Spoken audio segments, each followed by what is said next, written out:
Just outside the ditch, Matt has been exploring an area where detectorists have found a cluster of coins. And it's produced something rather interesting. Matt, you see I've got this kind of black circle thing here. Yeah. I think we should get a metal detector or something over them. Can we borrow you for a minute? Sweep over these two. It's not very promising, is it? Ah. Oi! Well, if you dig it out in chunks from a good distance away and then break out a big lump, we'll get Will to go over the chunks that we take out. Yeah. Spread it out a bit. Ah, I see. So it's in there somewhere. So now if we just split it up into 2 or 3, and then Will can go over each bit. So let's spread that out a bit. Ah. Hey! There you go. I find. Oh, beautiful. Absolutely excellent. Find. Mark! Come and have a look at this, mate. Got another one. Oh, yes.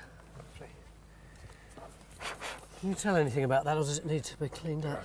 Well, it's going to be either late 3rd or 4th century AD. How do you know that? The size and thickness alone, that's enough to give a good indication. But that couldn't matter less to Phil, who's now revealed a very nice curving feature which is producing artefacts. Oh, you mean you got Roman stuff? Look, we've got chert. Yeah.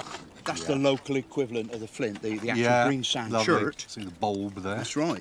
And we've got flint itself, which really does begin to make it look as though it is prehistoric. Yeah.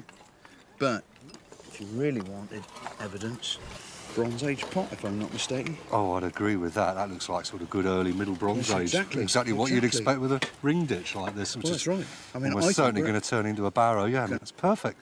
Excellent. Not a Roman in sight. Excuse me while I just pummel you. If they're right and this is a barrow, then Phil's found part of a ditch that ringed a man-made mound, in the middle of which may be a burial.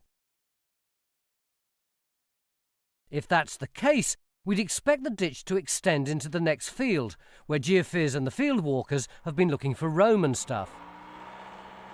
We've done the field walking here, and there's nothing Roman here at all, just a lot of medieval.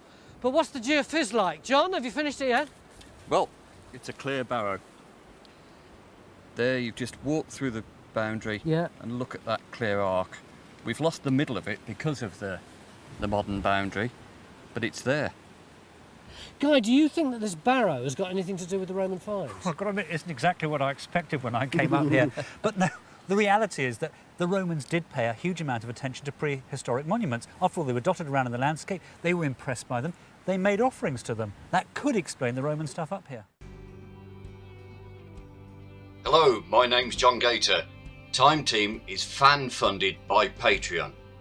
This vital support helps us to make new episodes. Joining Patreon gives you access to exclusive interviews, 3D models and masterclasses, plus lots more.